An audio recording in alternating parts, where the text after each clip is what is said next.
बच्चों आज हम लोग एक छोटा ही टॉपिक है लेकिन बहुत इम्पोर्टेंट है और वो बहुत सारे क्लासेज में है, सिर्फ 11वीं नहीं 9th में भी है। तो आज हम लोग पढ़ेंगे एवोगाद्रो की परिकल्पना। देखिए मेरे साथ, एवोगाद्रो की परिकल्पना। Hypothesis of Avogadro.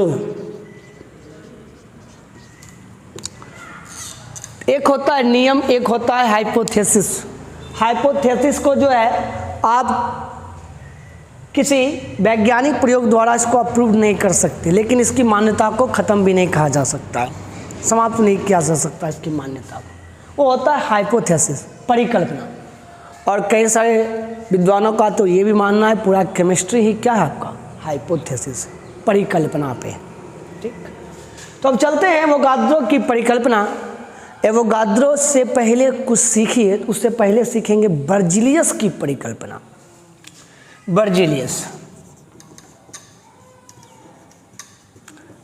यहीं से जन्म हुआ है एवोगाद्रो की परिकल्पना का। बर्जीलियस का परिकल्पना कहता था कि समान ताप और दाब पर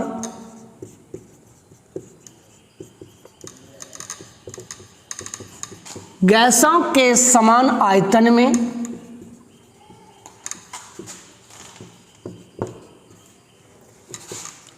परमाणुओं की संख्या भी सेम होती है।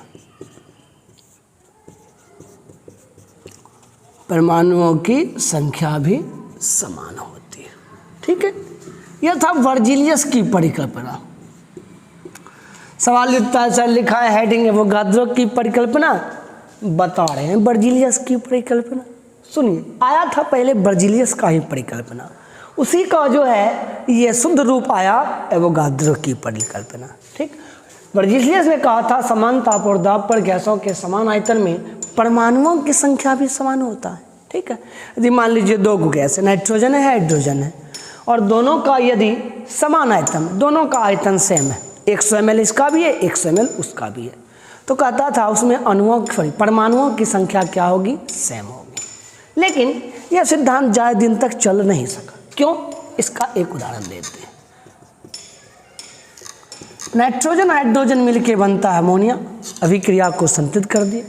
इसका 1 मोल था, इसके परमाणुओं की संख्या को मान लेते हैं n। इसका 3 मोल है, इसके परमाणुओं की संख्या 3n, और इसका 2 मोल है, इसका 2n। यदि हम सबको 1 मोल हिसाब से माने तो ये तो 1 मोल हो गया, इसका 1/3 होगा, इसका 1/2 परमाणु।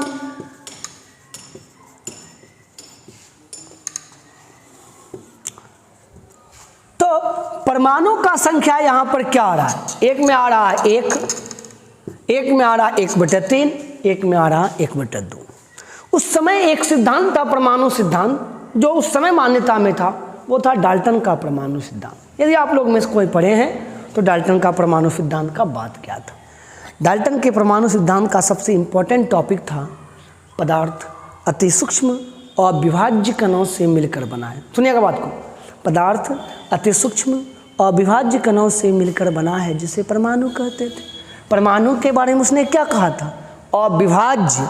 लेकिन परमाणु यहाँ कितना आया, 1/3। ये तो विभाजित ना हो गया, तो ऐसा संभव है, ऐसा संभव नहीं है। इसलिए इस बर्जीलियस की परिकल्पना को मान्यता हटा दी गई और आया तब एवोगाद्रो की परिकल्पना।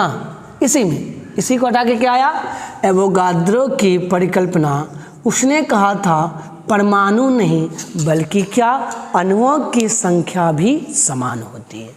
समान ताप और दाब पर गैसों के समान आयतन में अणुओं की संख्या भी क्या होती है, समान होती है। जैसे फॉर एग्जांपल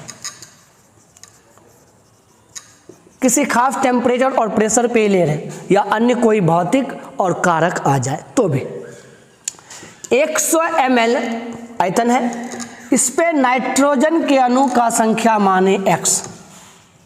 नाइट्रोजन का अणु कितना माने, यदि 100 ml हाइड्रोजन भी होगा ना, उसमें भी कितना अणु, x ही अणु होगा। यदि 100 ml दूसरा कोई गैस ले लेते हैं अमोनिया, इसमें भी अणु का संख्या कितना होगा, x। यदि ये चेंज हो जाएगा, यदि मान लीजिए 50 ml, अब इस दोनों को, इस तीनों को छोड़ के दूसरा कोई गैस लेते हैं ऑक्सीजन, तो 100 का x तो 50 में कितना, x/2 अणु।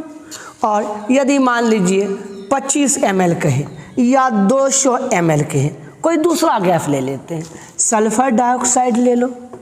कौन सा गैस ले लिए, सल्फर डाइऑक्साइड गैस। यहाँ पर हमने जो है नाइट्रोजन है, क्लोरीन गैस ले लिया, ठीक है। तो 25 ml, तो 100 ml में x/x अणु है, तो 25 ml में कितना अणु होगा, x/4 अणु। और 200 ml में कितना, 100 ml में x, 200 ml में कितना, 2x अणु। तो ये आपका है एवोगाद्रो की परिकल्पना। खूब अच्छा ध्यान से देखिएगा, बर्जीलियस की परिकल्पना गलत सिद्ध हो गई, क्योंकि उसने कहा था परमाणु की संख्या सेम होगा, और परमाणु किसी खास अभिक्रिया पे लगाए तो देखा हमने क्या कि परमाणु की संख्या बटे में आ रहा था। उस समय डाल्टन का सिद्धांत कह रहा था कि परमाणु एक अविभाज्य कण, तो वह बटे में नहीं हो सकता था, उसका पार्ट नहीं हो सकता था, तो वह सिद्धांत गलत हो गया।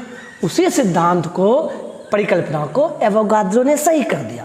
उसने परमाणु की संख्या के बदले में क्या बोला, अणुओं की संख्या। याद रखिएगा, समान ताप और दाब पर गैसों के समान आयतन में अणुओं की संख्या भी समान होती है। जैसे 100 ml नाइट्रोजन लिया किसी खास ताप और दाब पे, हाँ ये चेंज हो जाएगा, मान चेंज हो जाएगा, समझ रहे ना।